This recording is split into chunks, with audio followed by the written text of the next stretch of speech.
Welcome to the Sharkpreneur podcast with Kevin Harrington and Seth Greene.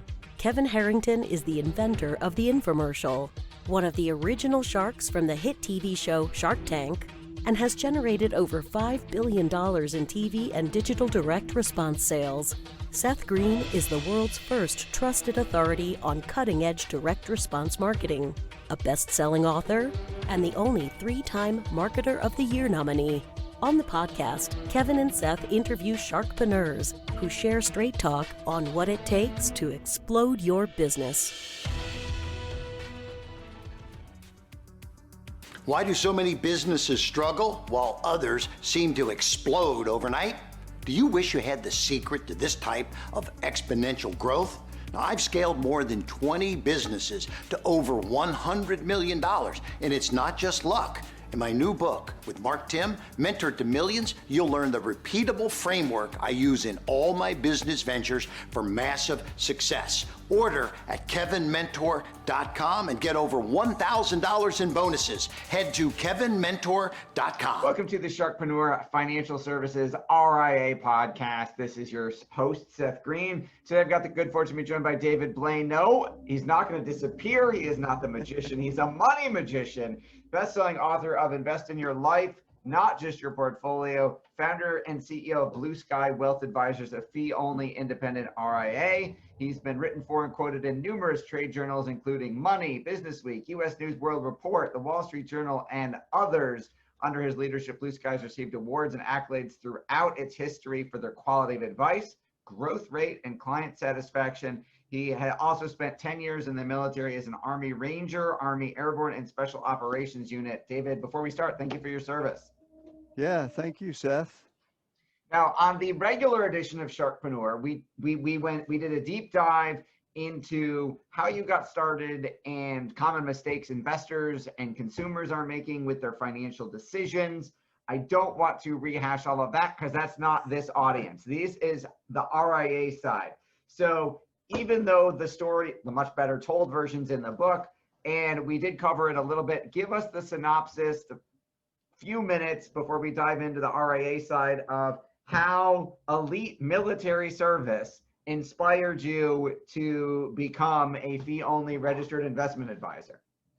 Yeah, thanks for having me back, Seth. Yeah, I'll give you the thumbnail because I think it is important when we're talking about marketing. I simply was a guy that was making money, investing on my own, doing some stocks, bonds, real estate.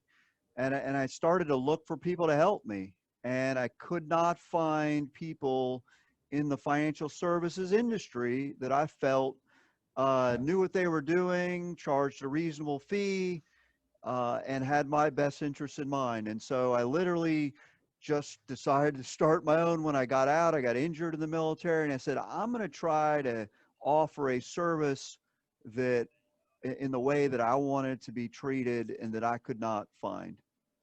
That's okay. simple. Obviously, there's a much longer version of the story. Right. They should check out in the book. Yeah. So let's dive in to the RIA side. So you hung out a shingle.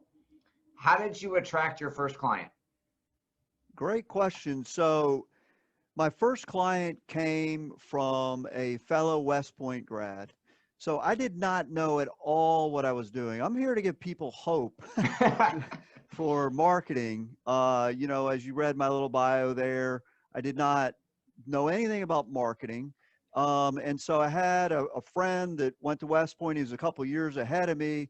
He said, "Oh, you're in financial planning now." And I said, I am. I hung out my shingle. He said, "Well, I'd like to hire you." I was like, "Great." So he paid me $800 to do a financial plan for him. And that was the only $800 that I made that entire year. Oh my God. Yeah. So there's something up right there. I mean, most people, most advisors, when we come from another industry a lot of times, you know, and when we switch industries, the people from the old industry don't instantly trust us and say, sure, take my money. Like my dad wouldn't invest in me with me for the first purchase he ever made was years later. Like, I got to see if you're going to hang out and last. My mom was like, here, take my money. You're my baby. I want to help you. And my dad was like, well, I got to wait and see. It says you might drop out in the first 5 years. I got to wait. Right. No, So that's great absolutely. that he trusted you right away. That's lousy that you made $800 that year. So obviously you figured out real quick that hanging out a shingle, suddenly the world did not beat a path to your door. So No. how did you, how did you start saying, oh my God, I don't have to just be a good investment advisor. I have to become a marketer. How did you start marketing the original practice many, many decades ago? Yeah, great question. So I realized I took stock of my inventory of what I had going for me. And I realized that while I knew what I was doing, no one else did. And my degree in engineering had nothing to do with finance. And so what I decided was I needed to parlay what I was about with is ethics, integrity, service and discipline and those type of things and create a business. And so what I did was I threw myself out of the military and I threw myself into the community that I lived in, which at the time was Fayetteville outside of Fort Bragg. And I joined boards. I volunteered my time on boards. I volunteered to be the treasurer of organizations for no pay. And I got myself involved in positions where I could demonstrate that, yes, I was from the military, but I had a very good knowledge of finance. So that was the first thing I did, was just getting involved in the community where I was put in positions where I could demonstrate that I did have some ability in finance and maybe not specifically personal financial planning, but finance in general, which people make the assumption, rightly or wrongly, that if you have any finance knowledge, that you have all the finance knowledge. Very true. Now, you did what you did, manual labor. You got yourself out there, shoe leather, face-to-face networking, volunteering, trying to get your name out there in the community and get yourself known, start making connections. When did you graduate from that to saying we need to do something that's more scalable? Because if you spend all your time looking for business, you can't manage any money. And if you have all your time managing money, you don't have any money to manage. So how did you arrive at the decision and what did you start doing to say, okay, it can't just be me out there pounding the pavement in one way or another. I've got to do something scalable. When did that come about and what was that? Yeah, that's a great question. So, like you said, it became this tension between, okay, I got to get business and I got to serve clients. For me, the initial clients that I did get they weren't huge, but they needed some work. And so somewhere around 20 or 25 clients is when I decided that I could not continue to do this on my own, doing financial planning, not just asset management, so actually doing planning. And so at that point, I realized that I needed to do something else, and I needed some help. I did get an administrative person, but actually one of the first people I hired, I think there was 3 or 4 people, was a marketing person. And they weren't necessarily a marketing person, but they handled all the inbound calls and inbound marketing for me. So I wasn't constantly, trying to do planning and taking calls. The other big thing that I did was I was just bold enough to think that I knew what I was doing, and I started a radio and TV show. And I was paid. I had to pay for it, which a lot of people don't know that those shows are paid. Sure, But some of them are very expensive to get that airtime. they are, and I dipped into my savings. Actually, the $800, I didn't make anything for 5 years. And so I got these few clients, but I said, hey, if I'm going to make some money, I need to actually do something. So for me, the radio and TV show was a big leap of faith. The guy that owned the radio station also knew the local cable TV guy, and it wasn't live. It was recorded, but it got played several times throughout the week and on the TV. So that was a good move on my part to get myself known in the community. That was a big one. Also at the same time, we talk in the financial services about referrals. I was never comfortable, saying, hey, Seth, we've done a great job here. Here's a piece of paper. Why don't you write down the names of 3 people you know? I never did that. And so my referral strategy was always do such a great job for people that you are referable. And so that was an underlying theme. So on the active side, we did the radio and TV show. On sort of the passive side was we just made sure that we wowed our clients and we did an amazing job for them such that they wanted to refer people to us. So that was kind of the first steps. At the same time, Seth, I didn't give up on that community involvement. I stayed involved, which has led to larger and larger, sort of more prominent type things. So I kept that going, but I started that active marketing. Got it. That makes a lot of sense. Now let's talk about, that's how it got started. Let's talk about where you've grown to, which is an incredible journey. How many households are you serving? And if you don't mind, ballpark range of what AUM you're running right now. So we have about $500 million of traditional assets under management with about 300 households is how we count them. And then are you straight AUM only, or are you also doing planning fees? Are you also doing insurance and annuity commissions? How does that work? Right. We're actually a flat fee, Seth. So we charge a flat fee, no AUM fee, no commissions, no nothing.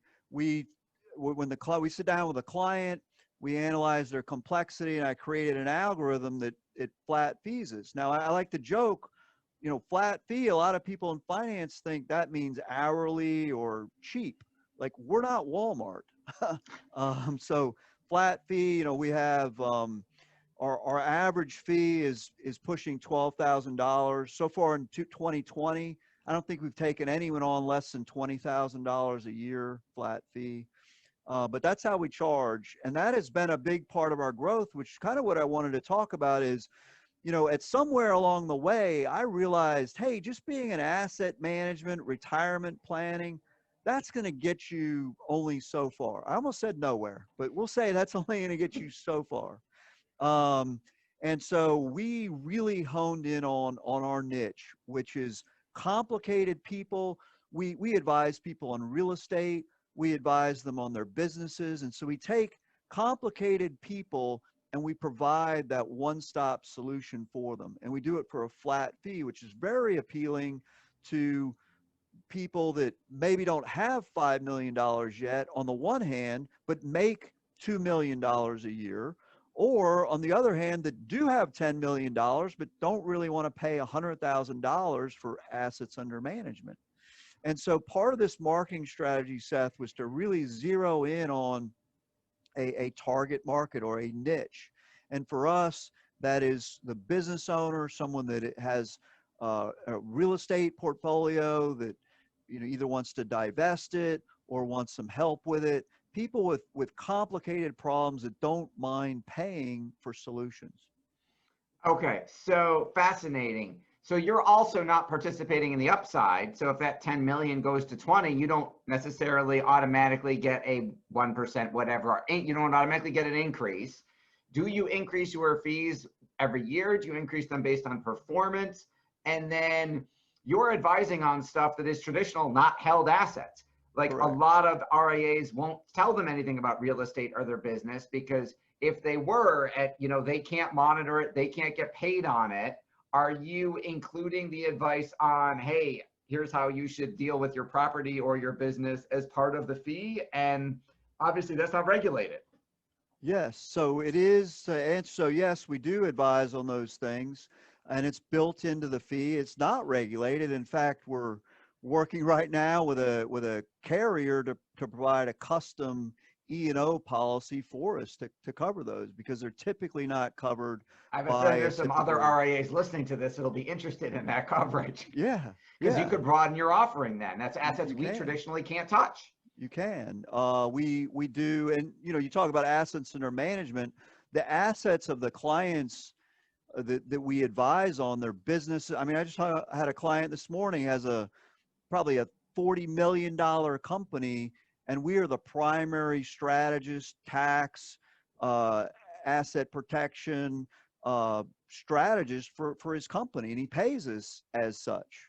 And so we branched out on these areas. It's a real niche. And so between the flat fee and our niche, we've developed this nationwide clientele. The other I'll talk about the acquisitions we made in a minute. That was another growth strategy. But what it's enabled us to do is form partnerships and associations with other groups of people. And that's what I want to get to. The real key for us has been getting to the one-to-many marketing of our target market. And so being well known in the community of business owners, being well known in the community of real estate investors, that we're not going to tell you to sell all your properties and put it into AUM. We don't care. We're going to charge you a flat fee, whether it's in real estate, your Schwab account, or under your mattress. We're going to charge you the same. And does that fee increase every year? And do your clients know that as they make more money, they're going to pay more? Great question. So I'm a real estate guy also personally. And so our RA contracts are written like commercial lease agreements, and they have automatic escalation clauses in them. So every year the fee goes up by 3%, up to 3% without requiring any discussion, negotiation, whatever. We also have different service levels. And so as someone's complexity changes, that will trigger a full fee review. But absent of that, yes, it goes up at least, on average 3% per year. Okay, and then you said you specialize in working with complicated clients. I can't go buy a marketing list of complicated clients. There's no, anyone could go buy a list of affluent baby boomers in the area and send them a generic seminar invitation. Right. We've all done it back in the beginning. So what does complicated mean? How do you narrow that down? What psychographics, demographics, industries, how does that work? Right. So it's funny, he said the number one psychographic that I use is someone that wants to pay for a solution, which is actually me. I'm an entrepreneur. And if someone says, hey, David, we noticed that your lawn looks like crap, and we're going to provide a solution for you that you never have to worry about it ever again, I'm paying for that. If someone comes to me and offers me that. So we look for, that's our number one psychograph, is people that want to pay money for someone else to deal with this so they can go grow their company or go find another rental property, or they can go play with their kids or whatever. So that's the number one thing, is people that want to. Right, but that would be determined as they respond, right? I can't Correct. go buy a mailing list of complicated people who want to pay for a solution. So can you narrow down the psychographics for me a little bit? Yeah. So we found that a lot of business owners meet that profile. So I do a lot of networking associated with business owner groups. Where do business owners hang out? Where can we meet business owners? Where can we market to business owners? Number two is, in fact, the real estate community. Most advisors do not want to mess with people that own real estate. No, and they would never set foot inside a RIA group. Exactly. I love being part of those groups. And so we've managed to get involved in some of these groups that are outside the sort of normal markets. And the people that go there, I'll give you an example. There's contractors associations. I sit on the board of a big health group, and so there are health organizations where private doctors that still own their practices go to, and so we become part of those. We offer to speak, we offer to do podcasts, we offer to do things for those organizations where those people go to get information on their industry, their business, and we try to become part of those. Okay, so that's fascinating, and I can't help myself. So you can't, because we've done marketing work for gurus who sell investing in real estate courses, not the infomercial guys, but people a little bit more credible. So I'm thinking, I know, for example, that you can buy a email list or rent a mailing list of people based on how many properties they own. Right. So you could theoretically target, hey, I want people in this state or whichever region who own 5 different investment properties. 2 might be a vacation home, 5 or 10 is not. 5 or 10 is an investor. And you could, which no other financial advisor would ever, even no RIA would think to go after. Right. So that's fascinating. I would do something like, a lot of these guys are considering like they want to diversify. They don't know. Now, a certain percent of them aren't. They're never going to own a stock, a bond. They're never going to do anything other than real estate. But a lot of them are. I had an interesting conversation with a guy the other day. He has like a $40 million real estate portfolio. And he's like, I just want out. I just want out. I'm tired of You'll dealing take the money. Yeah. And so, yeah, and to be able to go in and to help him navigate some of the tax and some of the implications of that real estate and understanding when he's going through moving him to a more diversified portfolio, or frankly, once again, I talk about it in my book, Seth, is don't necessarily get all out of real estate, but reduce your work by investing a little bit different way in real estate. And a lot of these guys are open to it. Same thing with business owners. They're so busy running around with their hair on fire. Everybody's trying to sell them stuff. And if you go in and market to them as a solution that can help them tie all the personal, I guarantee you, this is a question I ask. I say, hey, does your current financial advisor have the asset value of your business on your balance sheet? Do they actively manage, or do they consider the worth of your business? And they're like, no. No, of course not. Nobody does. Right. Just by that one simple question, and say, well, we do. And acknowledging that their business has value, acknowledging that it's a large part of their life, and you're not just trying to sell them investments, you're going to bring them over to your side, and they're going to listen to you. Yeah, absolutely. All right. Well, absolutely fascinating. I love, a lot of advisors say, oh, well, we REA, so we differentiate ourselves based on service. We do a great job. Well, no one says I do a lousy job, hire me, right? That's so right. The client doesn't hear that, because everyone says we're all great, we're all gonna do a great job. So I love that you've actually differentiated yourself on what services you provide and on what assets you'll advise on that traditionally are not touched by most advisors or RIAs. Super interesting. It's obvious why you've grown so much. Congratulations on getting to the $500 million mark. We look forward to having you back when you hit $1 billion. Thank you. And go get the book, Invest in Your Life. Check it out, not just your portfolio, by David Blain, BlueSky Wealth Advisors. David, anything else you want to share that I didn't think to ask? No, just the other thing, we did do, Seth, a couple of acquisitions. So if you're really looking to turbocharge your growth, it's a lot more work, and it's a lot harder than it looks. But if you have an appetite to really grow, it's an area that's wide open, especially, so at the top, there's some major consolidators that are buying larger firms, but still at the lower end, there's a lot of smaller firms out there that have no succession plan. That is a great way to grow. And we've done a couple of those deals, and it certainly has helped turbocharge our growth as well. Awesome. Well, congratulations. Thanks so much for joining us. Then Seth Greene with David Blain from BlueSky Wealth Advisor. David, thanks again. All right. Thanks, Seth. Thanks everybody for watching or listening. We'll see you next time. Do you need money to fund your idea, product, or service? Are you ready to take your business to the next level but need capital to get it done?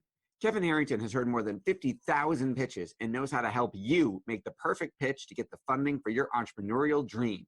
He's distilled the process down in his perfect pitch cheat sheet, and it's yours for free.